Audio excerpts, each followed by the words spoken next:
आज घातांक नियम और बहुत ही आसान तरीकों से। पहला घातांक नियम हम जानते हैं, यहाँ अगर घात a का बेस अगर m, जैसे a का पावर m और a ही का पावर अगर n हो, तो इसको हम लिख सकते हैं a का पावर क्या लिख सकते हैं भाई, m प्लस n, यानी इसमें पावर क्या होता है भाई, जुड़ता है।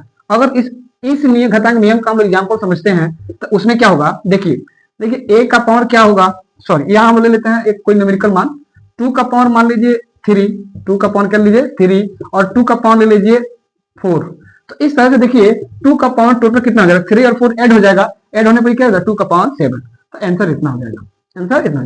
अगर दूसरा हम नियम देखते हैं, दूसरा नियम क्या कहता है, अगर a का पावर मान लीजिए a का पावर m है और नीचे में a का पावर n है, तो उस अनुसार से देखा जाए a का पावर m माइनस यानी घट जाएगा। तो इस तरह होता है।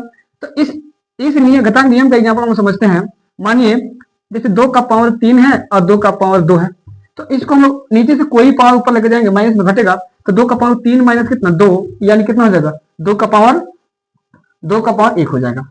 दूसरा नियम हम समझते हैं, दूसरा नियम क्या है, तीसरा कहता है अगर a का पावर मान लीजिए m है और b का पावर भी m है, तो उस नियम में देखा जाता है कि a का पावर क्या, a इंटू बी टोटल का पावर m हो जाएगा। इस नियम के अनुसार भी हम समझ लेते हैं क्या होगा, एग्जाम्पल समझते हैं। a का पावर जैसे 2 का पावर मान लीजिए 3 और 4 का पावर भी 3, तो कितना हो जाएगा 4 दूना 8 और यह हो जाएगा 3, कितना हो जाएगा 3। तो इस तरह से ये घातांक नियम होते हैं जो बहुत बच्चों को अपने एग्जाम में, किसी भी कॉम्पिटिटिव एग्जाम में मदद करते हैं। तो चलिए फिर मिलते हैं नेक्स्ट वीडियो में। जय हिंद, जय भारत।